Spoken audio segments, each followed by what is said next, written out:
Hey everybody, it's Galmadex, and welcome back to the Lorwyn Eclipsed Early Access Event. Thanks again to Wizards of the Coast for inviting me to this promotional Early Access event, and without further ado, let's just hop right back into things. We're going to be playing another 6-pack sealed of the brand new set, getting some practice in for that pre-release. So without further ado, let's see what we get to play with today. We've got multiple black-white rares here. We've got Emptiness, the mythic rare elemental incarnation in black and white. There's one of these in 5 different color pairs, I believe. They're all super, super sweet. This one is double white or double black to either return a creature with mana value 3 or less from your grave to the battlefield when you cast it, or put 3 -1/-1 counters on up to 1 creature. And obviously, like any of these other elemental mythics, they are incredible if you get both of those triggers, so that's going to be really, really sweet if we can play a black-white deck. And then there's also Abigail, card we've played against in our first sealed. 2 mana, 1/1 flying, first strike, lifelink, and you can shut off another creature's abilities and replace them with flying, first strike, and lifelink. So you just put that onto your 2/2 or 3/3 or something when you play this, and you've got a really good threat alongside her. There's also the Slumbering Walker here. This has a really sweet end step trigger, so 5 mana for a 4/7, but it comes with 2 -1/-1 counters. At the beginning of your end step, you can remove one of those counters to return a creature's power 2 or less from your graveyard to the battlefield. These are already 3 great cards in black and white that all synergize really well together. And then there's the Shadow Urchin we've played with before. 2 in a black or 2 in a red for a 3/4. Oof. Whenever it attacks, you blight 1, so put a -1/-1 counter on a creature you control, which sometimes isn't even a downside if you've got something like Slumbering Walker on the board. And then whenever a creature controls 1 or more counters on it dies, exile that many cards from the top, and you can play those until your next end step. So pretty cool stuff in black and white, so I'd like to try to get that going. There's also Doran, Besieged by Time. This is the new version of Doran, the Siege Tower. 1, a white, a black, and a green for a 0/5 legendary Treefolk Druid. Each creature you cast with toughness greater than its power costs 1 less to cast, and whenever a creature control attacks or blocks, it gets +X/+X till end of turn, where X is the difference between its power and toughness. So at worst, this is a 4 mana 0/5, except during combat, when it is a 5/10 on attacks and blocks. Yeah, that seems pretty sweet. I could see black-white splash in green for a Doran. And it works well with Emptiness. It makes Emptiness attack and block as like a 6/8. It makes Slumbering Walker attack and block as a 7/10. Even Shadow Urchin gets a +1/+1 buff from that. We've got a lot of synergies for that, potentially for black, white, green. I'll take a peek at the blue rares here, although they're obviously much less likely. We have Harmonized Crescendo, 6 mana for an instant with Convoke, so you can tap your creatures to pay for this, making it a lot cheaper. Choose a creature type, draw a card for each permanent you control of that type. Oh, okay. So they made, I forget the name of it. There's a sorcery that's 3 in a blue for this effect. They made it instant speed for more mana, but you can Convoke it to play it cheaper. Cool. And then Rime Fire Torque. This has a lot of text. 1 in a blue for an artifact. When it enters, choose a creature type. Whenever permanent control of the chosen type enters, put a charge counter on it. Remove 3 charge counters to copy your next instant or sorcery this turn. Yeah, I'm not super into these blue rares, so I'm perfectly fine to play some black, white, green nonsense. Let's see if our sealed pool has the support for it, though. You never know. Sometimes you just don't open up anything in the right colors and you've got to do something else. We've got double Evolving Wilds for fixing. That's pretty sweet. There's also a Furdock Core if we want that for a mana rock with creature types. Gathering Stone's a pretty sweet colorless card in general. One of our opponents used this against us in our first sealed. As it enters, choose a creature type. Spells you cast the chosen type cost 1 less to cast. And when it enters and at the beginning of your upkeep, you look at the top card of your library. If it is the chosen type, you get to just draw it. And if it isn't, you may put it in the graveyard. So you get to surveil 1 every turn at worst. But you get to draw a card off this sometimes too. So that's a pretty cool one, especially if we play a lot of creatures of a specific type. And a lot of changelings as well. Those would always work with it. So cool colorless cards here and a bit of good fixing to get that Doran in here, even if we're just black-white. Boom, black, white, splash green off these pieces of fixing. Any other really cool multicolored cards to keep our eye on? We've got the Elf Lord, 1 a black and a green, to buff all your elves, +1/+1, and when this dies, return another elf from your grave to hand. That's a very good deal. What else? Another black-white hybrid card, blue-white hybrid card, and the Merfolk Lord in blue-white. Okay, seems fine. Let's check out our colors now. We can look at our hybrid mana stuff as well and check that out as we look at our colors, because obviously the hybrid white spells are castable in a deck that doesn't have red, like the Spikeling here. We don't need the red for it. The Feastling, we don't need the black for it. So we have double Pyrrhic Strike and Keep Out for removal. Seems fine. Any really good creatures here? Ooh, Moonlit Lamenter is really nice with anything else that has the Blight ability to put -1/-1 counters on your own creature. You just get to keep drawing cards with this over and over. It's also great with Doran. It is a tree folk with very high toughness. These Tributary Vaulters are great with Doran, higher toughness than power. The Feastling's great. The Foul Knights. Most of our cards look like they actually work with Doran. Ooh, the Imbuer really works with Doran, but it doesn't really do anything by itself, awkwardly, because we're not going to have a lot of Kithkin in here. I guess the number of changelings that we control will be adding to the power we're getting off of this card, which is +1/+1 at worst. Still doesn't seem great. But yeah, white looks perfectly fine. Good chunk of creatures. Most of them work great with Doran. And a little bit of removal, Pyrrhic Strike and Keep Out. Check out the blue now. Looks like a bunch of fine creatures. Again, not going to read every single card, but I'm not super excited about this color. We've got a lot of rares drawing us to black-white, so yeah, it doesn't look like there's a huge reason to go there. What about our black now? There's actually a lot of hybrid cards for black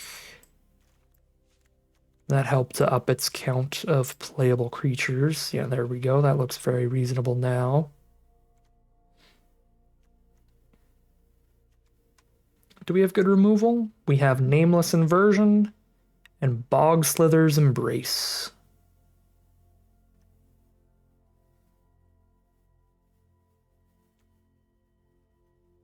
Auntie's Sentence is pretty bad removal, but removal nonetheless. Sorcery speed -2/-2. We could throw that in the deck. Yeah, we've got enough cards to play a black-white deck and just run a bunch of really good rares. But let's see what else we've got in the sealed pool. A lot of red cards. This is a high quantity of spells in this color.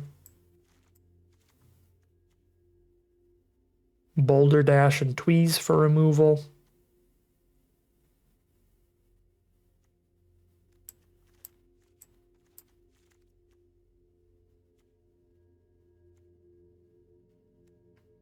It looks like our red creatures are kind of all over the place, though.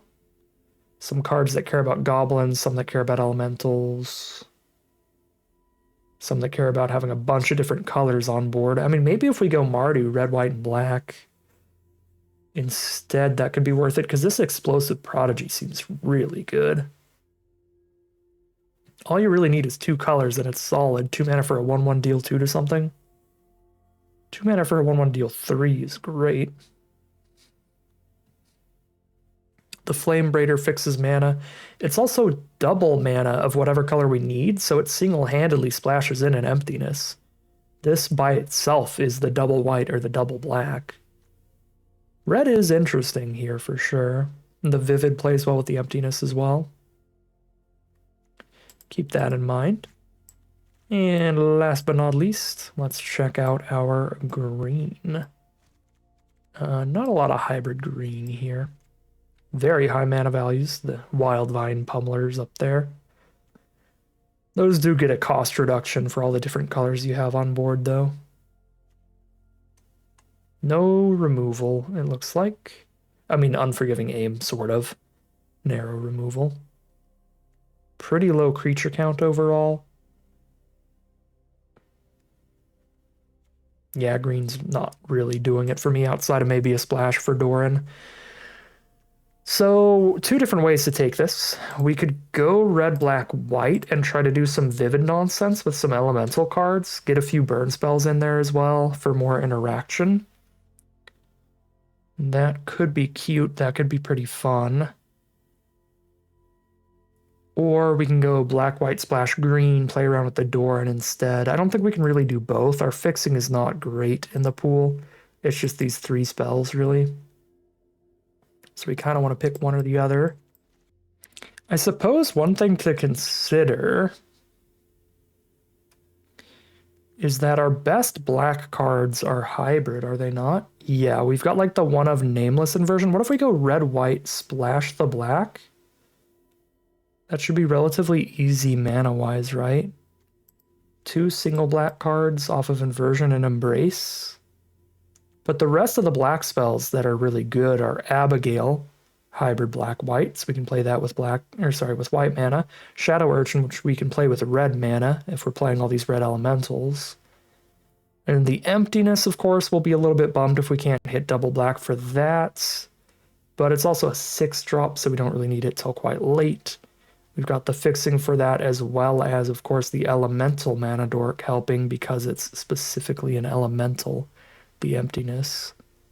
So maybe we do get to play like red, white, splash, black here. So our double white rare is really, really good. So I definitely want that as a core color. Play the removal. Play the Lamenter Treefolk. Put my creature curve right here and check out our non-creature spells in a stack. We do need another color with a lot of creatures, it looks like. Whenever this becomes tapped, another merfolk you control gets +2/+0. That's kind of awkward. I like that it's higher toughness than power if we go for a Doran deck, but outside of that, we're not going to be playing a lot of merfolk. Just the changelings, really. Certainly playing Emptiness. We're playing Shadow Urchin no matter what, if we're black-white or if we're red-white. Spikeling works if we're black-white or red-white. Stompling would only be if we're red. Play a Changeling Dagger here. I think my creature types are going to be enough all over the place to not run the Gathering Stone. Whatever way I build this deck. Because if we're black-white or red-white, neither of those are like a 2-color pair focused on a specific creature type, like black-red is goblins, green-black is elves, blue-white is merfolk. Black-white and red-white are a little all over the place. They're more focused on mechanics and abilities rather than creature types. So Fel Knights don't feel too bad. So we want a lot of creatures with power 2 or less for the Slumbering Walker. Which does make the Vaulters go up a little in value, but they're still not great, I don't think. Do we have a lot of ones in red? Yeah, we've got the Prodigy, the Flame Braider, and the Chain Mauler. The Elder Auntie counts as well. That's 2 power or less. Yeah, red looks like a good color for that. And if we go black, we just have the 2 Boggarts. And like a Prankster. I'm going to go red-white here. Sorry, Doran. Red, white, splash, black it'll be. This looks like very good with blight spells as well. This Brambleback Brute. Any of the creatures that have a way to remove counters from themselves are good with blight spells. And we have Pyrrhic Strikes that want to blight. Bog Slither's Embrace wants to blight. Shadow Urchin blights. I think we have enough to play the Brutes. Sizzling Changeling. 3/2 Changeling. When it dies, exile the top card. You can play it till the end of your next turn. Sure. Certainly play the Burn, the Tweeze here. Squawk Roaster. Double striking elemental with power equal to the number of colors among permanents you control. So 1/4 at worst, which is pretty bad. That's a bad worst. But if we have this in one of our black-white permanents out, then it's a 3/4 double strike for 4. Try it out. We don't have a lot of 4-mana cards in here anyway, so. I'll run it. We'll run a Land Cycler to help us out. Sure. Is there anything else multicolored we could run here that would help the Vivid on the Squawk Roaster? Doesn't really look like it. The Gangly Stompling, but I've got a lot of 3-mana creatures right now.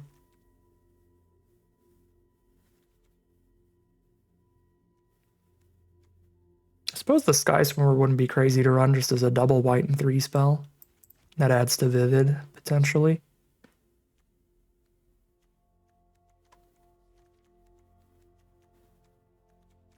Alright, this seems like a solid core to the deck to start with, so let's go ahead and make our final cuts then. 44 cards.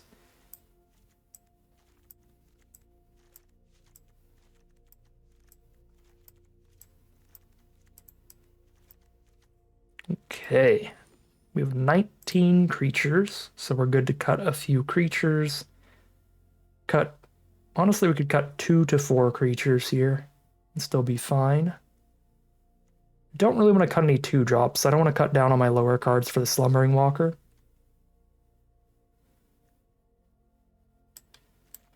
I might be low enough on Blight to not run this Brute thing. I've got a lot of 3-mana cards in here as well.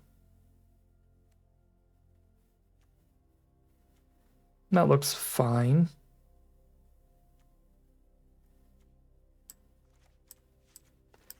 Could cut a Squawk Roaster or a Foul Knight at 4 mana. I'll keep the Zealot for a Land Cycler still. So 2 cuts. How many permanents of each color do I have for Vivid? Like, how likely am I to ever have a Vivid of more than... more than 2?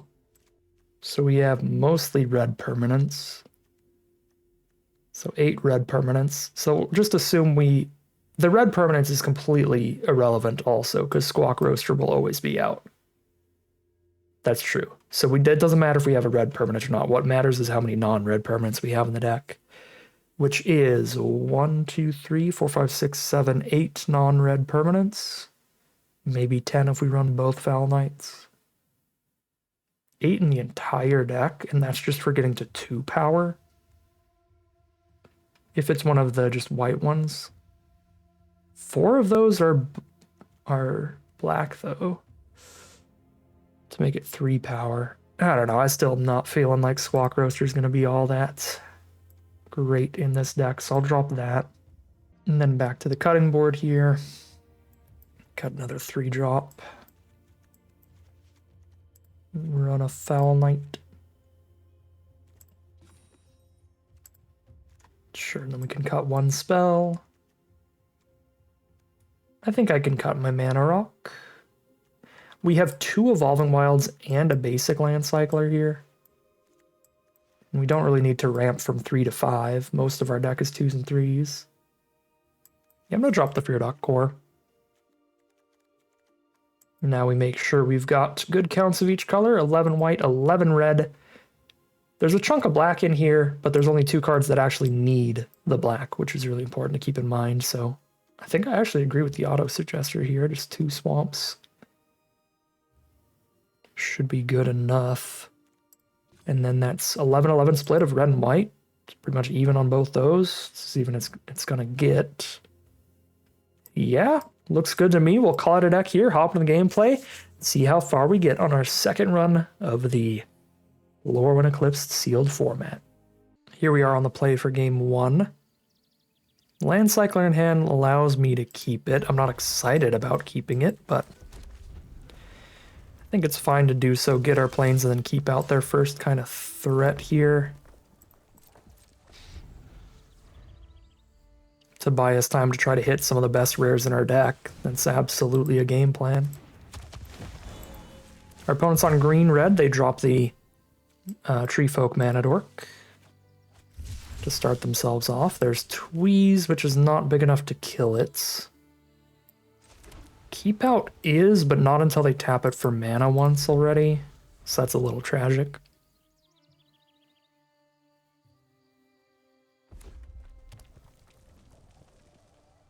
Tweeze does let us discard a card, draw a card here, which is going to be valuable. Awkward, they didn't play anything for us to shoot. So we're chilling. This hand doesn't really do anything till 5. Except shoot our opponent's cards, and the druid's too big to shoot with Tweeze. Dream Caesar's really good against this hand. I suppose Slumbering Walker, bringing something right back to the battlefield, allows me to ditch the Sky Swimmer here. And then now that they've actually put a counter on the druid, I could Tweeze it. But I can Tweeze the flyer as well, which is also a problem. But it's also their only black source. They just cast a Dream Caesar here. Yeah, well... Actually, I'm going to do Keep Out. Because I don't have something I really want to discard now that I ditched the Sky Swimmer. And then not only that, but Tweeze, I can shoot a non-tapped creature. It's a little more flexible. Drop a lifelinker and pass. We're really just waiting for another white source and then have Slumbering Walker try to run away with the game here. Reanimating a Sky Swimmer is going to be awesome. What else does this thing do? It just keeps getting bigger. +1/+1 for each creature you control and each creature in their grave. So then it gets bigger and bigger and bigger. So we'd like to Tweeze that. I actually can Prodigy that. That is 3 colors on the board. That's gross. Yep. Prodigy that, and then I can get the white source off Evolving Wilds for Slumbering Walker and Emptiness. Wow. Yeah, our late game is going to be incredible here. That turn was awesome. Yeah, already very impressed by Explosive Prodigy. It was obviously pretty slow this game. We couldn't play it until much later, but just getting this one hybrid card on the board. Boom, Prodigy to shoot something for 3. Actually plays really well with Slumbering Walker as well.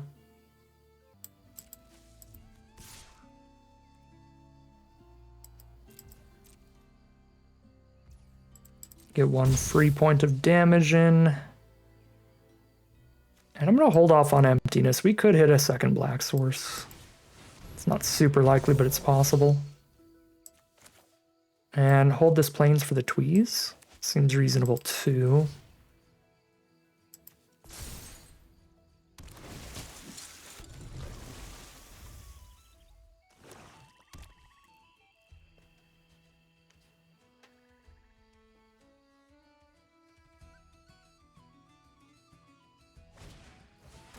Anti-sentence our flyer so they can keep hitting us with the Dream Caesar. And then they tend the Springs, grab a land, and get a 3/4. This seems pretty reasonable. I still haven't cast it ever. Like, I've never built a deck with it, but our opponents that have run it have made it look pretty solid. Oh, that thing's got trample anyway. I'll take a big hit here.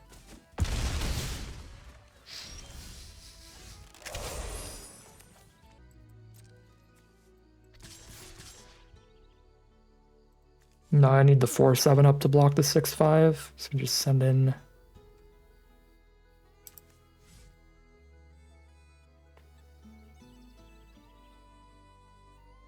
I might just not be attacking here. Yeah, I think I'm not attacking, sadly.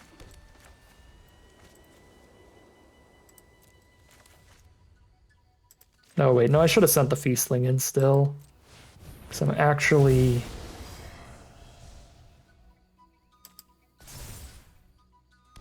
Oh, okay. We're learning the set as we go.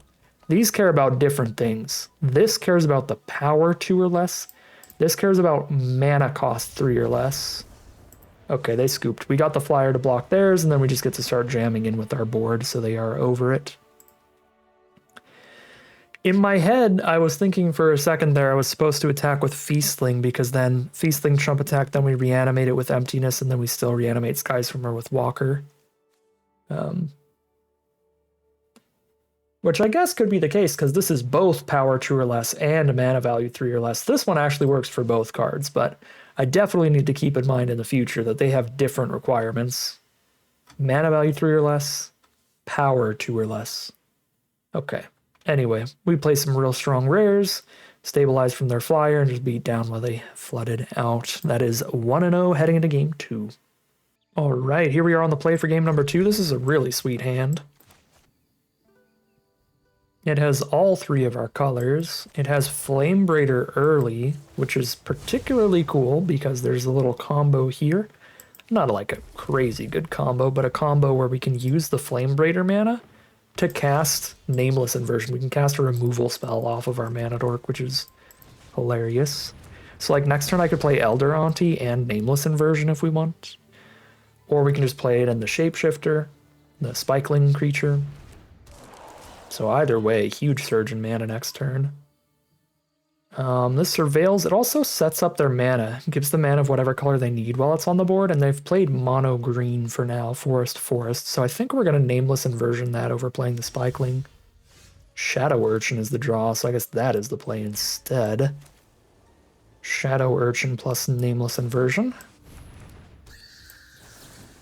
Just mess with their mana. Then we could play the Elder Auntie and sack a Goblin to the Urchin to draw 1 card. Blight 1 and they'll have had one -1/-1 counter on it. They're still stuck on mono green. Looks like they are green black. So we have kept them off a second color, however, they do have a really big 3-drop, a 3/4 Death Touch here, which makes it so the Shadow Urchin doesn't actually get to attack in. That's pretty rough. At least they don't really crack back at us here. Although it flipping is also bad, is it not? When it transforms into the other side, they mill 3. They could exile an elf to have me lose 2. Okay, so they just get to keep making me lose life, and then they gain life, then we lose life, they gain life. And they fill the grave a lot. If they have anything that cares about the number of elves or the number of creatures in general in their grave, that'll be a lot of work for it. Mainly it's the stat line that's really rough for us here. 4 toughness is a lot. Well, there's kind of their black mana. Eclipsed Realms on elves means they now have a mana of any color for elves, which works on abilities as well, so it can flip Tristan. I believe we get our 1 black source here for if we hit the other black removal spell.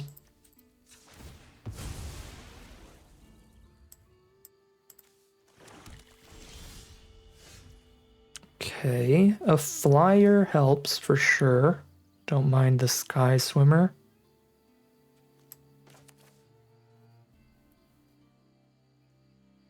You can't do anything else. I'm not going to play around a board wipe this early, so I'll drop down the Mauler as well.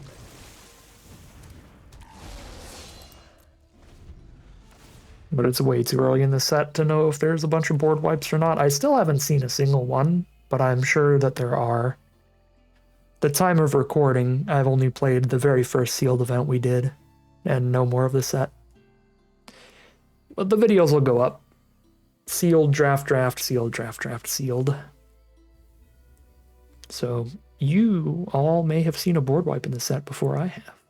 Ooh, actually no, there is one I can think of. It is not green-black. The blue-red command can do 2 damage to all of your opponent's creatures. That would be really good against us here, but also they're obviously not playing a blue-red board wipe in their green-black elves deck.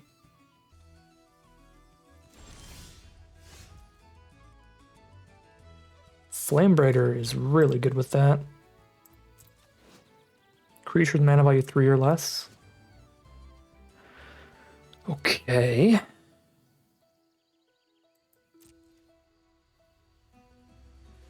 I believe we just flunge this in and we post-combat emptiness wherever it's going to be good.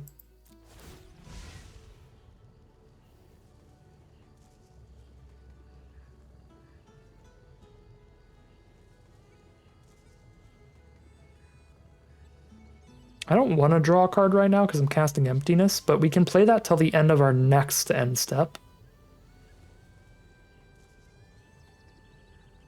Well, my next end step is this end step. Yeah, no. I'm just going to put a counter on Flamebrighter.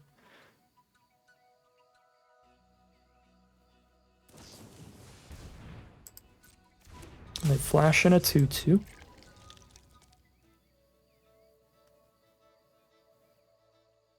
I hope they block the Mauler with the 2/2, because we are threatening to buff this Mauler. But I really don't want to spend any mana doing that right now. I want to cast Emptiness this turn to finish Tristan off however they block.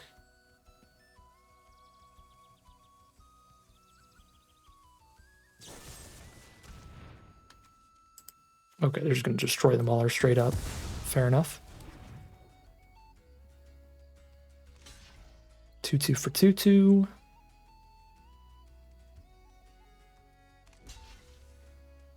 Tristan kills the 3/4, but then we kill Tristan with Emptiness. Emptiness is going to bring back the Shadow Urchin. Alright. They're going to kill a 1/1 as well.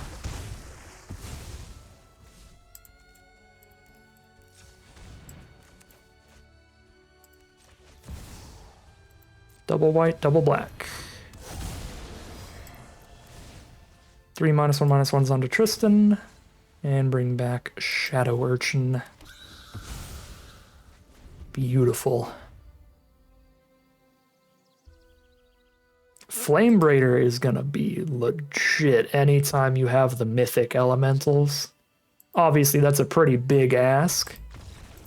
Needing a mythic rare, or wanting a mythic rare to go with it. But when you have those mythics, it can be any of those 2-color elemental mythics. I think there is 1 in each enemy color pair, and that's it. So I think there's just 5 of them. But they are all awesome with that card. All right, here we are for game number 3. We're 2-0 right now. We've got a really good combo in this hand if our opponent doesn't have removal for this Lamenter. This gets to sit there and draw us a card, and then we get to blight onto it again to draw another card off of it. Also, the Shadow Urchin plus the Lamenter can keep drawing cards, although the Shadow Urchin kind of already draws cards when our creatures are dying regardless. But it's still pretty cool. We do have to find the black source for the Embrace later to get that next counter onto Lamenter. But we have some stuff to do till then. Ooh. Well, we don't have a 2-drop in this hand, and our opponent is on the play with a Merfolk Lord on turn 2, buffing all of their Merfolk +1/+1. So if they curve out from here on the play, we could be in some trouble. And there they go. 3 mana, 2/4 flyer. Thanks to the Deep Channel Duelist. There's the Tweeze for it. I do not mind that. I'm going to Tweeze, discard a mountain, draw a card here while they're tapped out. That'll remove a good chunk of the power off their board. Now we find a 2-drop. He's a little late, but he's got the spirit. Down to 17. Ooh, really good work from the Tweeze, it looks like. That has just completely slowed them down here. And then they have a counterspell or something. I think I'd honestly be sadder if they countered Lamenter than if they countered the Urchin, so I'll run that out first, but no interaction. Just a turn off of spells.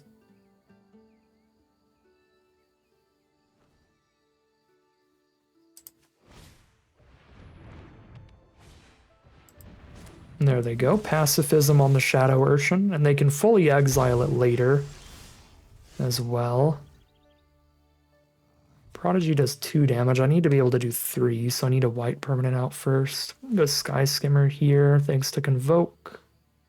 Is that better than just playing Lamenter? Lamenter's a 1/4 right now, without the mana up to activate it, so I think so.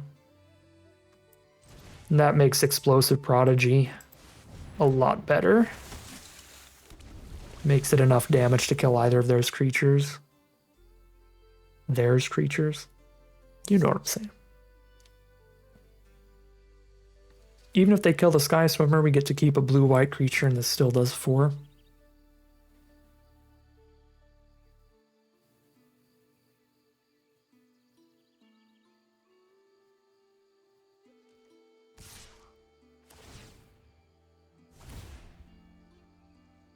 Unblockable 3/3 coming in hot. That's a nice combo. The Scoundrel gets to tap another creature to make itself unblockable, and the other creature gives it +2/+0 when it becomes tapped. It's pretty cool. Alright, here's Prodigy. think we kill the flyer, because it doesn't need another card to be good. It's close.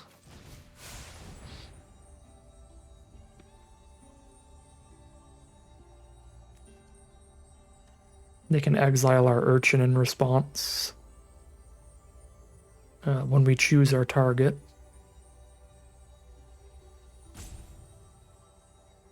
But we'll still do 3 damage.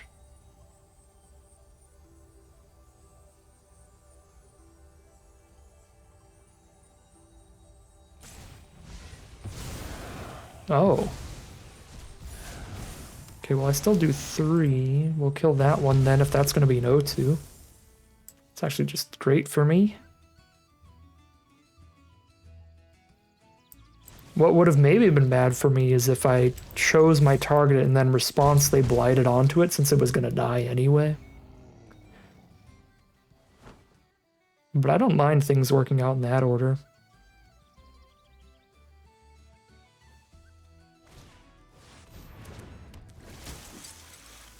Another flyer they can buff with the Vaulter.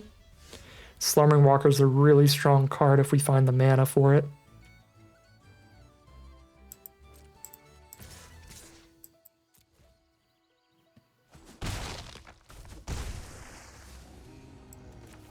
Let's drop Lamenter so I can start digging with that for my lands, for more lands.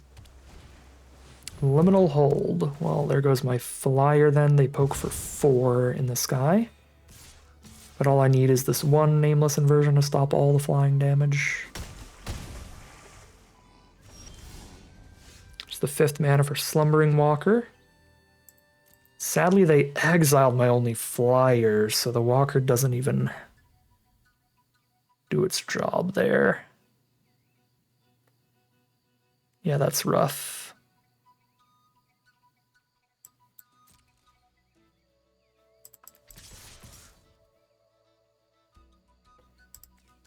I'm going to send in the whole team, because then they might actually block and kill the Prodigy for some reason. They did not block and kill the Prodigy, sadly. So draw a card, play another ground creature, or play Slumbering Walker, which is also just play another ground creature.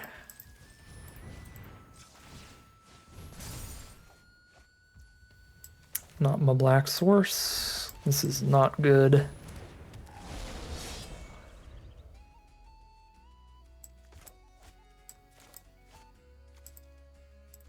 Need the Evolving Wilds.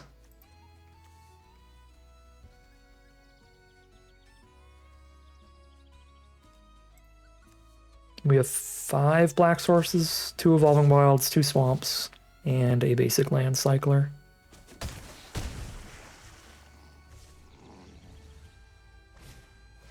Blossom Bind the Mauler. Keep Out. Only destroys tapped creatures. I can't blow up the Sky Swimmer with it. Oh, I could Keep Out, destroy their Liminal Hold. I have just noticed. And that's actually the truth. That is 100% what we're doing.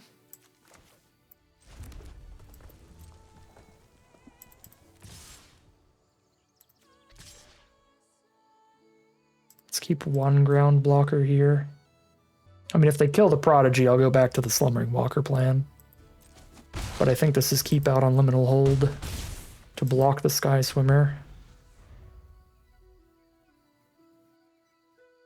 They didn't block and kill Prodigy.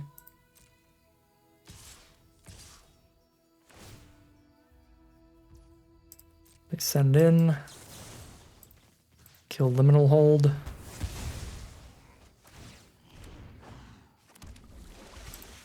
Block Sky Swimmer. And there's the concession from our opponent. Wow. Big mover up is Keep Out. Just saw this thing as 2 mana, 4 damage to a tapped creature, but if you're playing against white, specifically if you're playing against blue-white, you're going to have a great time, because the best white removal spell at common is Liminal Hold, probably. The other white removal spell at common is also an enchantment, although that is one that they can cash in to exile your card. The Spiral into Solitude and the Liminal Hold are both potentially destroyable by keep out. It depends on if they have the mana up to use the blight ability on Spiral or not. And then the blue removal too, Blossom Bind. So keep out has a lot of targets actually potentially for that destroyed enchantment part. Great stuff from that common. And great stuff from mostly commons and uncommons this game. We did play a Shadow Urchin, but it just died, so yeah. Really good stuff from the team on that one. We are 3-0 heading to game 4. Here we are on the play with excellent mana for game number 4. Keep that and grab the mountain.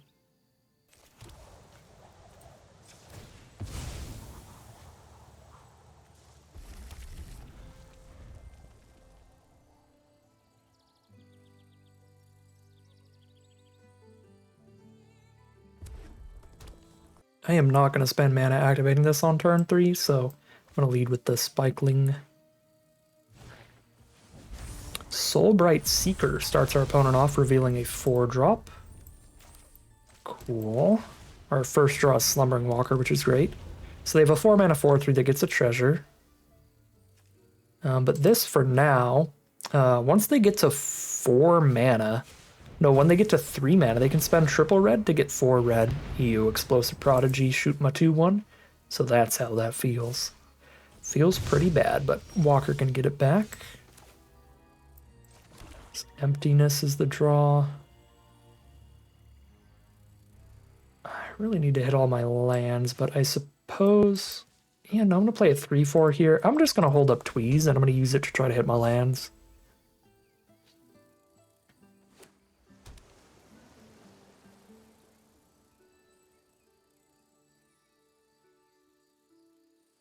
It's pretty bold to discard the Flame Chain Mauler here, but I kind of feel like that's the play.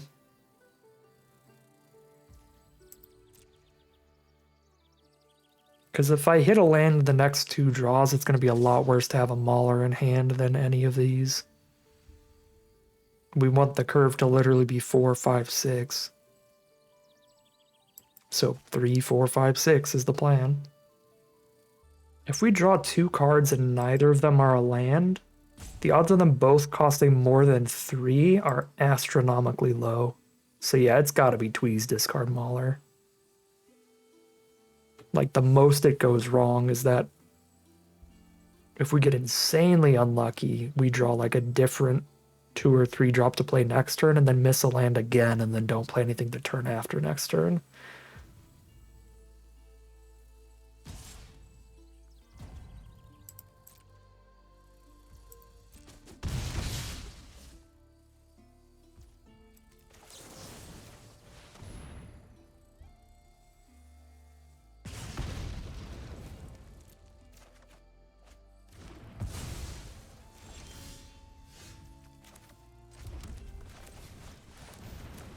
We did find the land on the second draw, on our draw for the turn.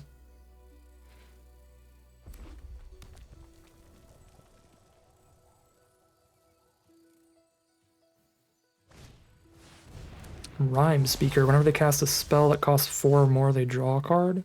That is really good, and I have no removal. Okay. I'm gonna lament things a little bit. And then... it's the 6th Emptiness land. But they're gonna be drawing a card like everything they cast now.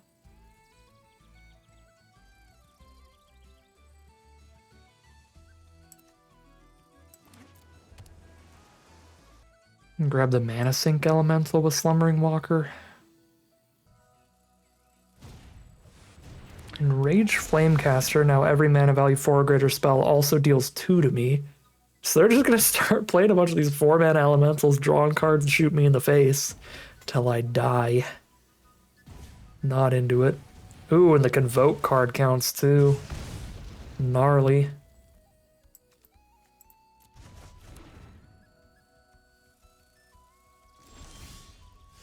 There's our Explosive Prodigy for 2 damage. We kill the Flamecaster if they don't block. The rhyme speaker if they do.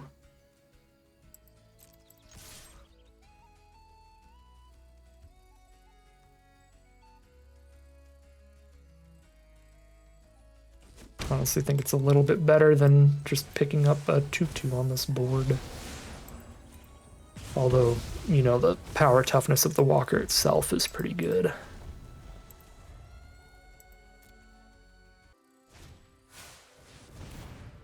Squawk Roaster, draw a card. Now they've got a double striker to start jamming in. If they get a third color among their permanents. If they don't, our Lamenter still blocks it all day long.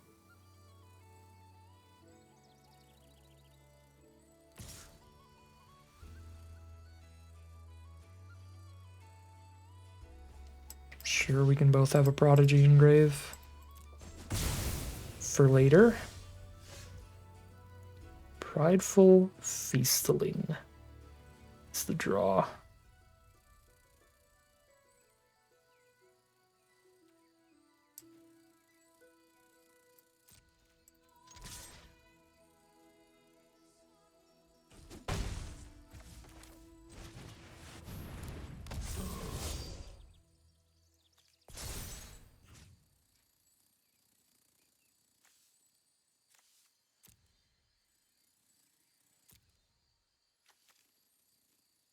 No point in the Prodigy against 4 toughness cards. Just take the 2/2.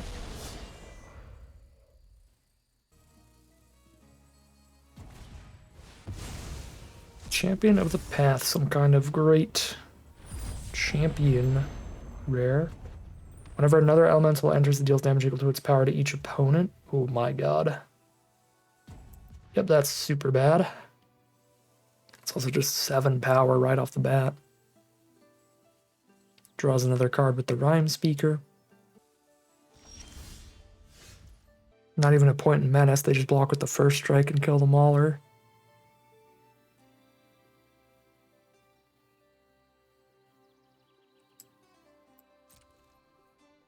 Guess Lamenter still gets in.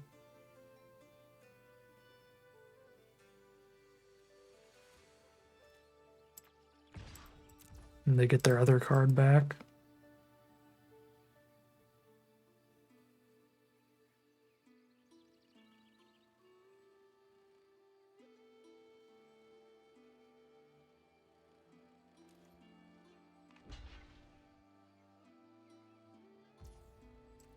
Unless they have the combat trick for the Squawk Roaster.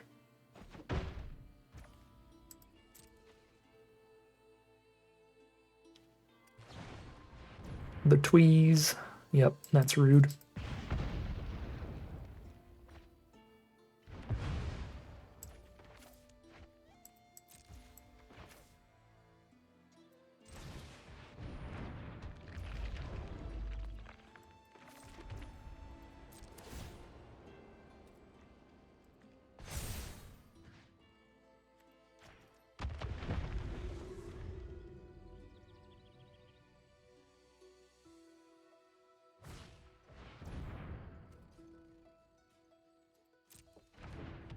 I guess I could have just shot the 7/3 up front if I wanted to. Because with the Prideful Feastling on board, I actually do have Vivid 3. Yeah, I could have just like played Feastling and also shot Champion, but I could shoot it with Emptiness now.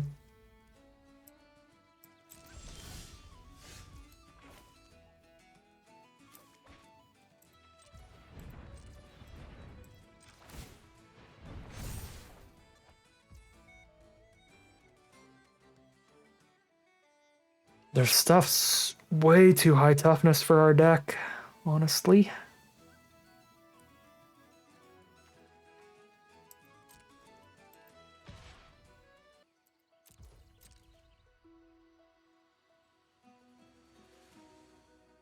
All our removal being a bunch of red burn.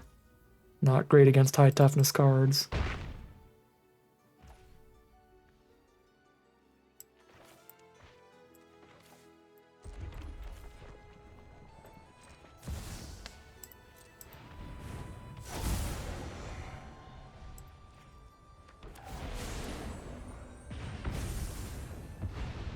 Back your 4/3.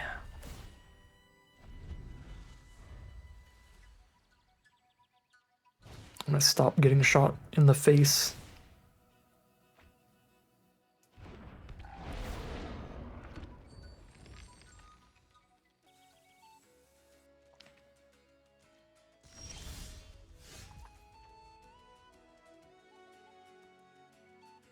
Been pretty good before I played Emptiness. Grab the second black.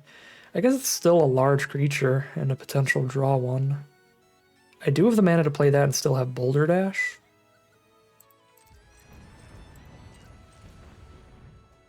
No, I don't. I'm 1 mana away from that.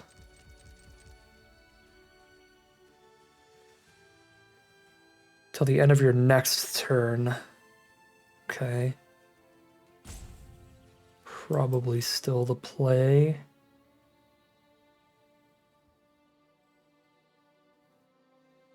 Guess it depends on how well Boulder Dash potentially works here.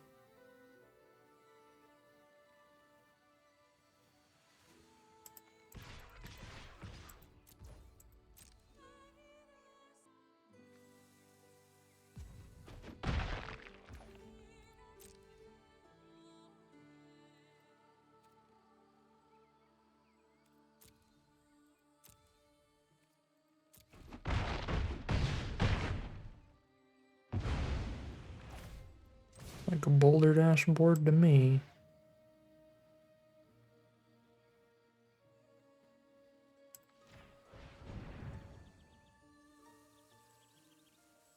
Oh, I do have the mana for both. Why did I... I'm confused. I could have sworn I didn't.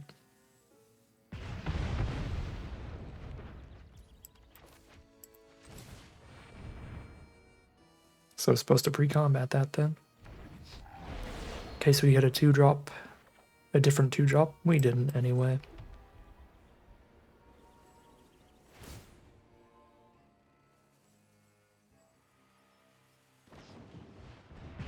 And they got the Seer for the 3/5, sure. Alright.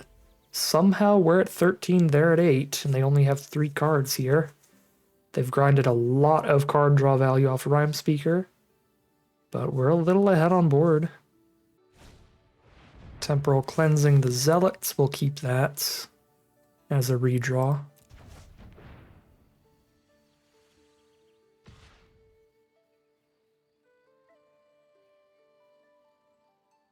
We find a way to blight onto Walker. It's just good that Prodigy's engraved, so I think I'll chump the 4 with it. We have a few ways to blight the black removal spell, as well as the hybrid black-red rare.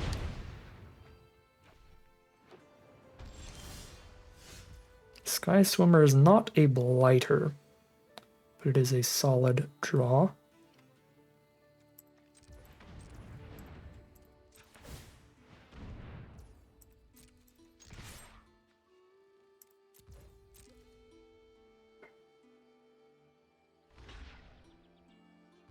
Okay. Kill one of those creatures. The one that draws cards. Man, are they flooding? Sky Swimmer? No response.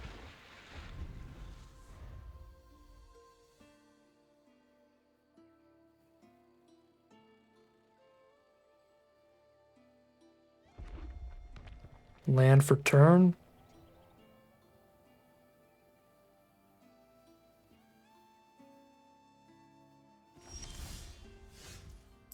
Play this pre-combat.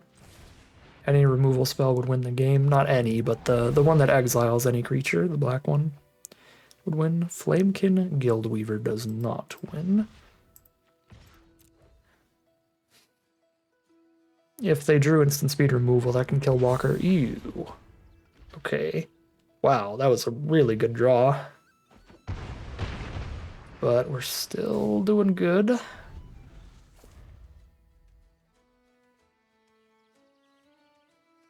Counters a non-creature spell. Okay.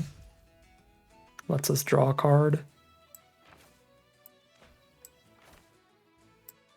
Okay, well, I mean, I guess they're going to counter this, but... Oh,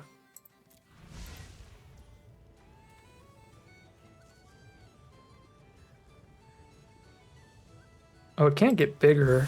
If I don't cast anything, it can't get bigger. I probably just attack, right?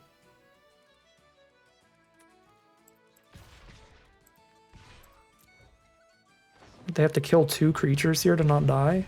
Or they just go chump chump? Okay, they just go chump chump. Yeah, we're big chillin'.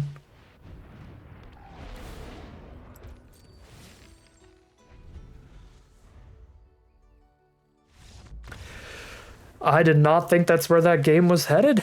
They had, as we said earlier, a lot of creatures out of reach of all of our burn spells. A lot of 2/4 bodies that were sitting there accruing value. Didn't play it out perfectly either. There was that one really weird turn where, for some reason, I didn't realize I was already vividing for 3, so I was like trying to get some extra damage in before I did the vivid reanimation, so we kind of like wasted a reanimate too and still got there in the end. Wow. Yeah, this deck was awesome again. Our opponent's deck's very cool too. They had it looked like a reasonably good matchup against us if they could have sat there on that 2/4 that draws cards over and over. Kept getting value, but we started drawing out of it, getting a bunch of big stuff of our own and some removal. But yeah, this deck was incredible. I mean, all the different ways to reanimate. The emptiness alongside the Slumbering Walker is really gnarly. And it just played super, super well. We got a full 4-0 with it in our 1-hour event. As always, in these early access events, I give it 1 hour per event, so I can go ahead and record 7 of them for you in this one day. And that is 1 hour into this sealed event, so we're going to have to stop it there. That's a 4-0 undefeated run. Great rares, really fun deck. Pretty happy I went for the Bordos build instead of the Orzhov build. Went for red-white instead of black-white.